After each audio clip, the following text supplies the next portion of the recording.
Ron Sandison holds a Master of Divinity degree from Oral Roberts University, and he was awarded the ORU Overcomers Award for conquering a learning disability with autism. Ron currently works in the medical field and is a professor of theology at Destiny School of Ministry. Good to have you with us, sir. Great to be and here. Look Thanks forward so much. to our conversation.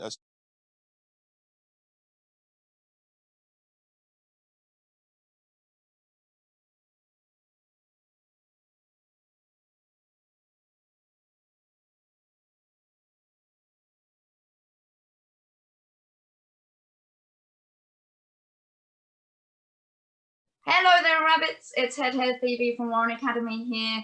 I'm doing a very, very exciting interview today with Ron Sandison from the US. Ron is a professor of theology with Destiny School of Ministry and does a lot of teaching in the medical profession. Ron has a lived experience of autism and is a board member for the Autism Society Faith Initiative, which is for an autism association in America.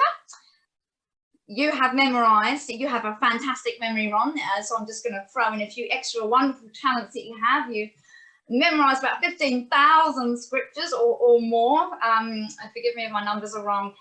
You have authored several books. I think you have another one in the making, and you have done probably over 200 conferences. You're probably just about to do another one, so you'll be well over 200 conferences this year.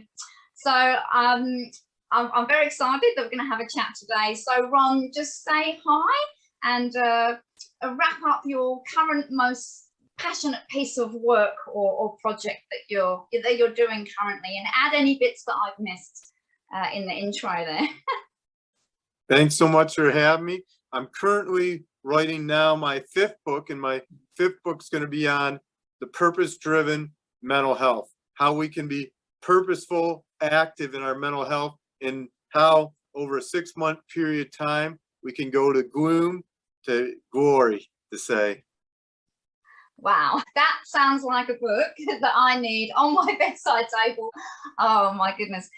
Ron, I'm so glad that you can join us today. And yeah, everyone, we're going to have a bit of a chat about what Ron is going to explain to us as the hope complex. So get comfy, listen in, we're going to start.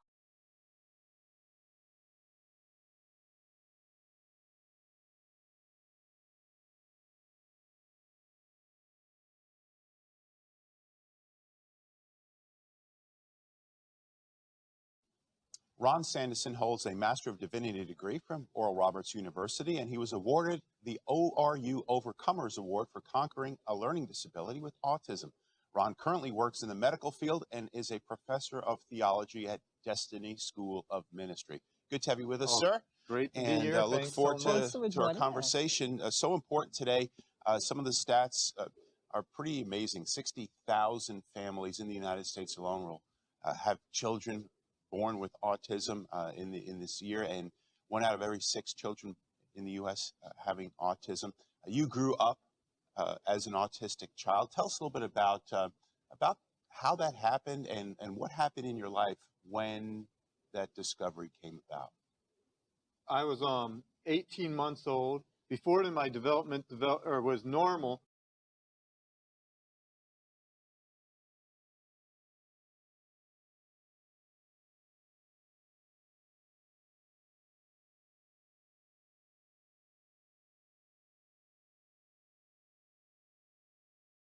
With me, I get focusing on writing, do writing for a while, then I got to get all my new speaking events, and that's what I'm working on right now, that I got my manuscript done for my 4th book. Now I'm going back to getting all those speaking engagements, like the concert and stuff like that. It's a juggling act, isn't it? Yeah, it's a juggling, yeah. And I work full time too in the mental health field, so it makes it harder. Yeah, absolutely.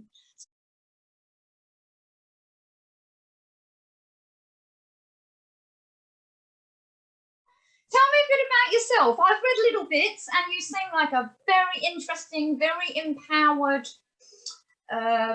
individual, doing all sorts of stuff. You seem to have done lots of conferences and books and teaching. Tell me a little bit about yourself.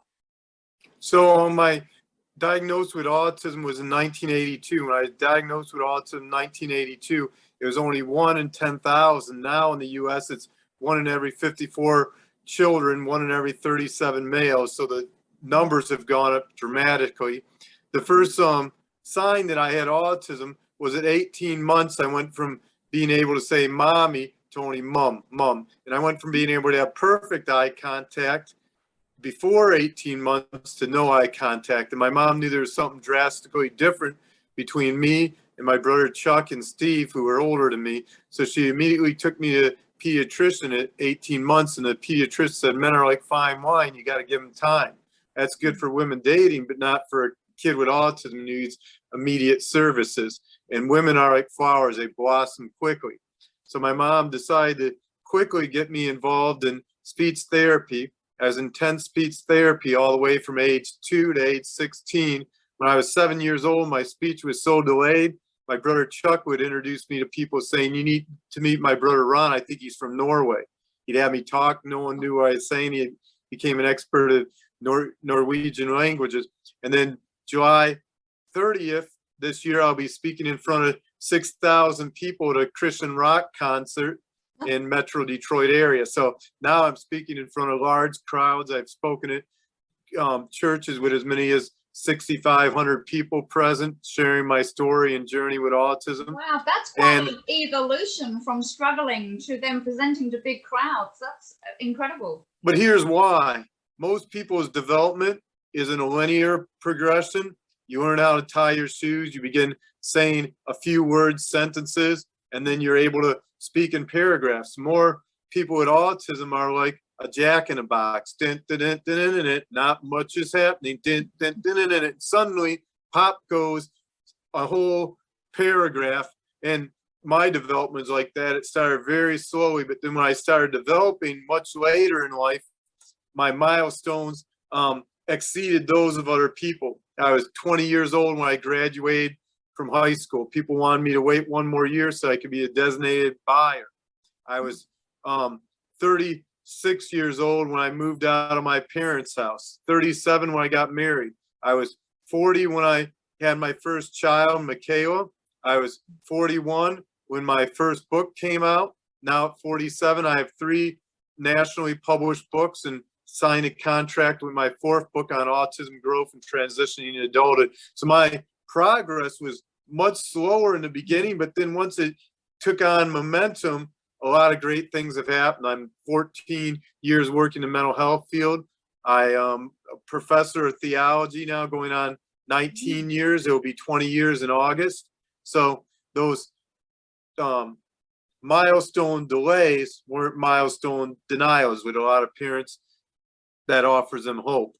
Yeah, and it's a fantastic. Your story is a fantastic story, and it really resonates with me because I feel similarly within a 3 to 5 year period in my mental well-being journey, when I sort of kind of declined or got sort of stuck in a ditch in life and had a breakdown, and those few years I really didn't evolve any understanding. I was very stunted. I really was just flailing around, kind of some long-term unemployment, not really understanding anything of myself, my diagnosis, whether or not I agreed with it, whether there were other perspectives, politics, personal life, and I just didn't really develop. I didn't hit any milestones in service speak. You know, the milestones of recovery, you know, they weren't there. I was a hopeless case. You'll be chronically ill and severely medicated for the rest of your life. You should compromise, get on a pension, don't try too hard. And it's a shame sometimes that we do listen to those things. So when you say that some things came later, but when they did come, they were very crystal clear that you really nailed some of those milestones and they happened faster. It can happen like that for any of us in that mental well-being sort of journey as well. So that's why your story really really interested me, and I was so excited to speak to you this morning. And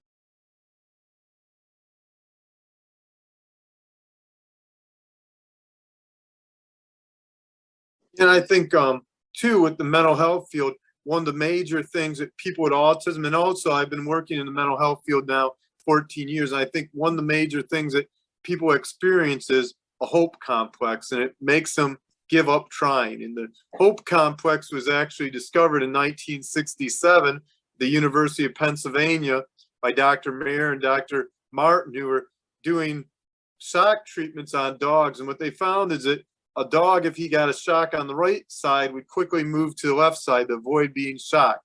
A dog who was shot on the left side would quickly move to the right side to avoid the electricity. But a dog that's shot on both sides loses hope. He feels like no matter what I do, no matter how hard I try, things aren't going to change. And I think that sometimes becomes our mindset when we're dealing with mental health issues. Instead of realizing there's hope out there, we can develop skills. And what happens with mental health is when we get really depressed, really down, is we focus on can't rather than can't. And most people don't realize that your limitation is actually an invitation to your gifting. And what I mean by that is I'm horrible with handiwork. When my wife was pregnant, we had a thing called a baby shower. She put the crib together. When it was Christmas and I got her an electrical fireplace, she put it together, because if I put it together, the whole neighborhood could catch on fire, like the fires you had in Australia or California. But what I know is my gifts, and I know my gift in communication opens a way for me to serve before great men. I've been able to meet people like Muhammad Ali, Screech from Saved by the Bell, and many other famous people. But the gift opens a way for our limitations so that we can use our gift to overcome and compensate for our weaknesses. And where we're weak, if we use our gifts, we become stronger so we can adapt. And a lot of times when we get depressed, we lose our ability to adapt and learn from our surroundings so we can serve with our gifts. But the minute we start serving with our gifts, things change very quickly. All of a sudden, we see things from a new perspective. And that's what I had to do with autism. I had to know what my limitation was. Phonetically, I can't learn anything. Visually, I can quote word perfect 15,000 Bible verses or 5,000 quotes. So I have to use my strength to learn, and I have to use my strength to adapt. And then by using my strength, so I can't change oil. So what do? I communicate. I work doing groups and communicating. So I get a thing called a check, and I use that check to compensate for my inability to do handiwork. And I take money from that check and money from the money I earn, and I get an oil change and pay someone else to do it. So my limitation is someone else's strength, and someone else's limitation is my strength. And that's what brings mental health. It's being able to connect and know how you connect in all these different situations. Wow, you've got so many messages in there. I just want to pick up on a couple of things and ask you a question, if I can. Yeah, sure. Perspective is really important. You've mentioned perspective there a few times, and do you think that shift in perspective, whether people want to call it positive mindset or epiphany or whatever words they want to use for that shift in perspective, do you think that's a crucial first point? Because it sounds like what you're saying is that has to occur before we can really have that hope and then fulfill, our potential. We've got to have that hope. So would you say that mindset, that shift has got to happen first? And how does that happen for someone? And I think that the first step to mental health is a new perspective, seeing that there is hope, that there is help out there, and also getting things in motion. When things get in motion, things change very quickly. So what I do recommend to get a different perspective is this: when you do something small, whether it's just getting out of bed and taking a shower, say I got at least one thing done today. And after you get about 5 of those, you realize I've accomplished quite a bit today. And by realizing the things you accomplish, it creates hope. So one of the things I do is whenever I do a conference, tomorrow I'll be speaking to 300 mental health professionals in Florida, and I'm doing it by Zoom. every conference I do, I write down the information of where I did the conference, and I put it on a list, and then I can look over, and I have probably about 200 conferences I presented, and it makes me feel hopeful. So if I feel like I blew something at work or I did something wrong, I can look at that list. Whenever I read a book, I mark down the book on my list of books I've read, and I'm over 1,100 books during the last decade. But it creates hope, because you're like, man, how many people can say they've read 1,100 books? And I think a lot of people go wrong in that they don't celebrate the small things, but they don't record the small things. And recording what we do is very important. When the Israelites were about to enter the promised land, Moses was told, take these rocks. So it's a record of where you've been, what you've done. And for future generations, when they see that rock, they're going to say, you once were slaves, you walked through a river, and the enemies were drowned in that river, and these rocks symbolize that. And I think in our own lives, we need our own list of rocks, of accomplishments, of things that we've done, to see where we came from and where we're going. And when I look at how many events I have spoken at, I have a list of all of them, and then the dates I've spoken there, and it creates hope. We're quite alike, because I've always been a very keen journalist, diarist. I have always done scrapbooks, written journals, poems, taken notes, kept photos, kept them all filed and organized. You know, my whole life is captured in photos or letters that I've sent, received, holiday scrapbooks, then there's the career scrapbook, all the things I've done in the health sector, and I think it's really important. But I also found that when I was struggling and I would be going to a professional to tease out some things, some of my journaling and some of my records of what I had done well or what I'd struggled with in the past were really helpful to look at and to bring up and to discuss and give me a currency, you know, a context for the now. So there'll be those conversations like, you have done this before, Phoebe, you've done ABC, look at what happened when you struggled with this 3 years ago, and then you accomplished X, Y, Z. So it's really interesting you say that recording things and your accomplishments is really important, because I thoroughly agree. However people want to record it is up to them. Some people have a very strong memory, so they can just tap into that. I like to take notes and have a diary and a date, so I know when I've achieved something, but we're all different. But it seems like you are getting this feeling from you that the hope complex and getting this hope up and running, seeded and growing, it can then be a snowball effect. So do you think that once you have achieved things and you have got accomplishments that you're really proud of, that then feeds into that hope, and that's how you grow it? And you have to, I'm guessing that you seem like someone that when you've achieved something, you will hang on to that and you won't forget, and that will help you move on to the next thing. So are you always mindful of how much you've accomplished? Does that help?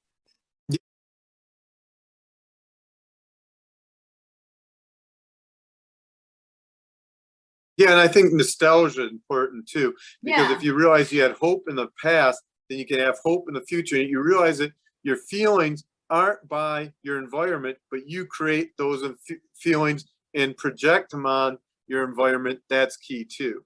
So I always teach people to think back to a pleasant memory of something that once was, now is not, which you could bring it back. And a lot of times in America, it's maybe the arcade. The kid remembers going to, or the adult remembers going to the arcade as a kid and the joy they felt. Or it could be the big toy stores they used to have, which they closed down with Amazon now, and now you just order what you want, or going to the mall, or riding your bicycle, or catching crayfish or fish in the pond with your grandpa who's no longer with you.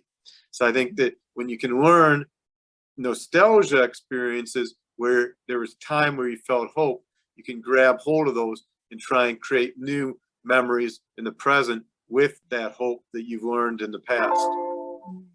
I'm remembering a beautiful quote, and I can remember the quote, but unfortunately I can't remember the person who said it now, so I'll have to look that up. But it goes along the lines of, your struggles right now are your accomplishments in disguise. And I loved it. I used to have that in my little email signature at work a number of years ago. But I wanted to ask you, because I'm going to bring up that critical viewpoint and agitate our dialogue a little bit, because I am a very positive person, and I'm very hopeful, and I'm very ambitious and avaricious, and I'm focused and driven and highly strung and all of those things. However,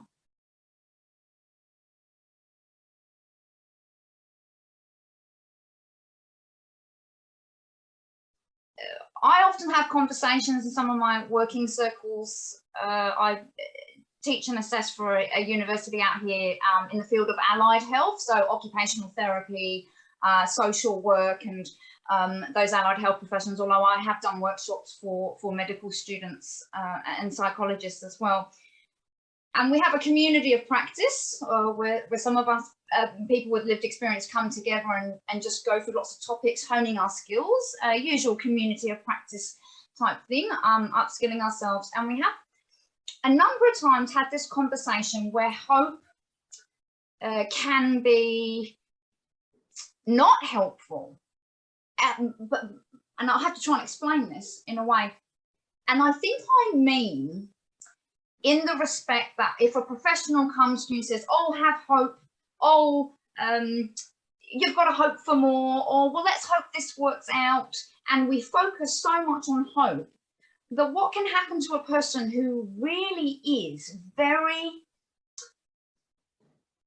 sort of repressed somehow in this, or very trapped in an unjust circumstance, they really are in a position where moving out of it, they haven't been successful at doing that yet. And it can be viewed that when someone comes along who's just too positive and says, oh, think on the bright side, and belittles some of what they're experiencing, it can feel very invalidating. And someone in this conversation said, hope held me back for a number of years, because I kept sitting around hoping. I was so hopeful. I was hoping for things to change. And that in itself does not make things change. In a way, when I dropped my hope and realized that I just have to do something brave or change something, be proactive, be activist, give up the hope. I can't change the fact that I'm about to be homeless or XYZ, my children have been taken away from me. I am going to have to do something else other than purely being hopeful. And I guess I took from that conversation that, yes, hope is integral and should always have it. I would never say, oh, hope's a silly thing, don't have it. But there is that critical perspective in it, where sometimes if we just say it in or approach someone with it in a way that invalidates how real and how in despair and unhopeful they are, and that might be legitimate for them. There are some people that might be in a situation where that hope is not going to change their lives. It's not going to bring anything other. So you've got to have a bit of hope, but there has to be something else. There has to be an action or some other mindset, another verb. And I think sometimes it's justice. People need justice to move them out of it. So what might your approach be, or what would you say to someone who really is in a pit of despair about a mindset shift, but without using that word of hope, without using hopeful expressions? How can we say to someone to try and give them hope, but without really talking about hope?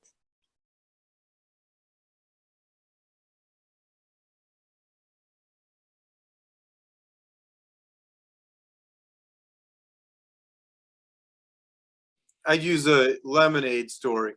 There's an old saying people say, when life gives you lemons, make lemonade. But some events in life are so bad, you couldn't even make a good cup of lemonade. You couldn't even make it feel good. But time and over time and moving in your life and doing the small things, things can change. And I like to share the example of bad lemonade is when I was in kindergarten, I lived on this school where the elementary school was. And one day, me and my neighbor, Jeff, we build a lemonade stand. They had 25 cents for lemonade. We saw the principal coming down the hill in her Cadillac, and Jeff took some, he knew the principal would be buying some lemonade, so he took some lemonade, mixed some rocks in it, mixed some sand in it, and stirred it up good. And she came down the hill, and then she says, I'd love to buy some lemonade for my students. And Jeff was about 4 years older than me. He was in 5th grade. And she started drinking it. And she knew there was something wrong with it, but she didn't want us little kids to know that she knew there was something wrong with it. She thought we just made bad lemonade. So she kept drinking it. First it was sand she was drinking, chugging it down. Then she got the rocks and spit them out. And that's how sometimes our experiences, there's no hope we can really find, but only jagged rocks. But what do? We do what we can. We spit it out. The sand may be in us, and what's going to happen over time, that sand's going to get out of our system. It's not going to feel good. We're going to remember the bad experience, but we got to learn some way to move on, even if it's just spitting out those rocks, and over time finding ways that things will change. Wow. And I think that's the key, because not everything is good lemonade. And people are like, when life gives you lemons, make lemonade. Or if we only had sunshine, we'd live in a desert. So there's a lot of cliches, but they don't really work in the real world. But if you keep moving ahead, if you keep focusing on the present moment, things start changing. But it's when we focus in on the present moment and not allow anxiety. What happens in a lot of people's lives is they allow 2 things to clog their mind: depression and anxiety, and they miss out on things.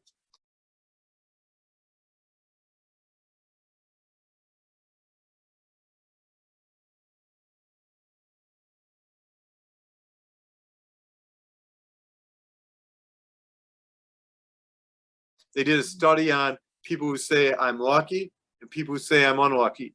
And what they did for the study is they said, we're going to send you a coffee shop and you're going to meet an important opportunity. And only a lucky person would meet that person in the coffee shop. But that wasn't a real study for the 300 people. 150 lucky, 150 said they were unlucky. Study was to find out what percent of lucky people would find 150 or would find a $20 bill on the ground in front of a coffee shop, and what percent of the unlucky would find it. What they discovered is 80% of the lucky people found that $20 bill, and only 20% of the unlucky people found the $20 bill. But what was the difference is the people who felt they were unlucky had a lot of anxiety. They had a lot of issues they were thinking about, and they were coming to the coffee shop thinking about what they had to do later on that day, and that anxiety was hanging over when they did an anxiety. The people who were living in the moment had less anxiety, and they came there expecting something. They weren't thinking about the other things. They were thinking just about getting that coffee shop and what was going to happen there. So when the $20 bill was under their nose, they found it right away. When the $20 bill was under the unlucky people who were anxious and had a lot of anxiety, they missed it. And they interviewed 100 people who lived to 100. And they asked, what was the thing that made you live the longest? They said they didn't allow anxiety to hold them down. They took life as it came to them, and they found the joy of life. And you may not be able to find the hope of life, but you can find the joy of life in the moment. And that's how you overcome those situations where, I like to say it this way: joy is like the ocean shore. It stays constant. It's within you. Remember, I said you determine how you feel. Your environment just gives you the opportunity to express it. And happiness is like the ocean waves. It changes based on happening. So you're not always going to be happy. You may not always feel hope. You can always feel joy in the present moment, knowing that there's something you can do, whether it's your attitude, whether it's helping someone else and allowing your body to produce those chemicals, whether it's finding faith in something bigger than yourself that can hold the universe and bring you hope later on in the life to come.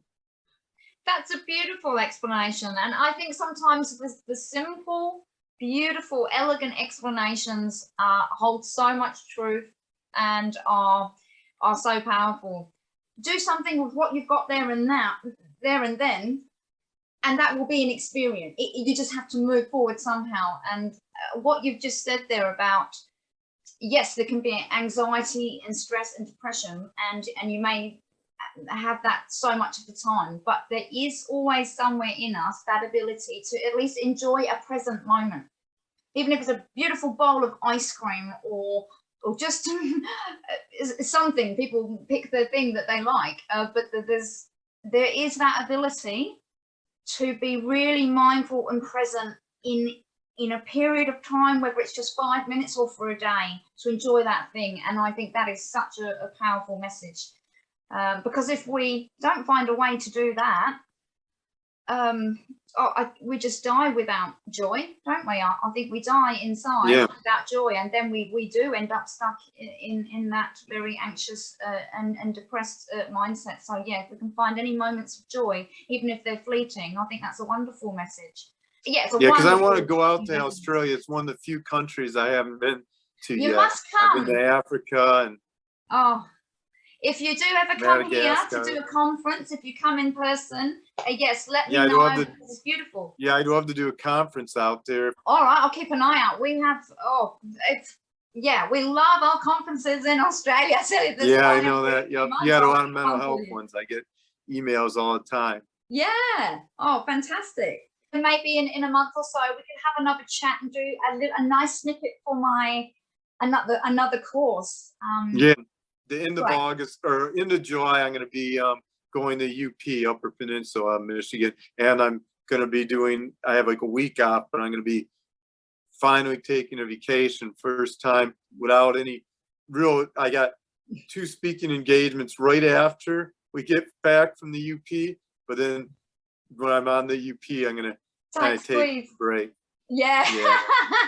First time in 5 years, so it's going to be good. I end up having COVID July 1st or June 1st this year, and they made me take 5 days off work. I said I can keep going. They said no, you got to take 5 days off, and that was the first time I had just 5 days to be able to. I was making speaking engagement. One pastor said at a big church in Detroit, he said, "Hey, how would you like to have lunch today?" I said I'd love to, but I got COVID, so I'll have to wait, take a rain check on that. Oh yeah, it's sometimes you need to be forced to stop, don't you? Yeah, I know the feeling. Oh, listen, you sound like you really deserve a break, so make sure you enjoy it. Right, well, it's been lovely to speak to you, and hopefully I'll see you in a number of weeks. Whatever week is good for you, we'll do it that week. Yeah, perfect. Great. Thank you so much. It's been a pleasure to meet you, Ron. Nice to meet you. I want to go out to Australia too. Yes, you make sure you do. I got to get out there someday. All right, have a good evening. All right, you too. Bye. See ya. See ya. Bye.